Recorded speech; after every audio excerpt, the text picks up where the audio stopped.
Corona विषाणूचा संसर्ग रोखण्यासाठी प्रशासनाने 23 मार्च पासून संपूर्ण देशात लॉकडाऊन केला आहे। त्यामुळे सलून व्यवसाय बंद आहेत। नंतर केंद्राकडून काही ठिकाणी सलून व्यवसाय नियम व शर्तीच्या अधीन राहून सुरू करण्यास परवानगी दिली होती। 31 मे रोजी महाराष्ट्रातील सलून व्यवसाय बंद ठेवण्याचे आदेश शासनाने दिले। त्या पार्श्वभूमीवर महाराष्ट्रातील नाभिक महामंडळ मुंबईच्या वतीने संपूर्ण महाराष्ट्रात आंदोलन पुकारले आहे। अकोट येथे नाभिक समाजाच्या वतीने सोशल डिस्टन्सिंगचे पालन करीत धोपट्टी आंदोलन करून मागण्यासह सलून व्यवसाय सुरू करण्याची विनंती केली आहे। यावेळी आंदोलनस्थळी पालकमंत्री बच्चू कडू, प्रहारचे सुशील पुटकर, शिवसेनेचे दिलीप बोचे यांनी भेट देऊन आंदोलकांशी चर्चा केली।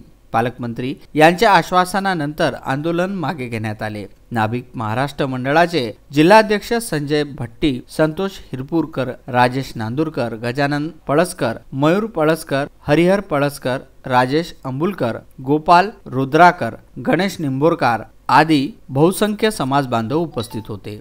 सारंग कराळे, विदर्भ न्यूज, अकोट।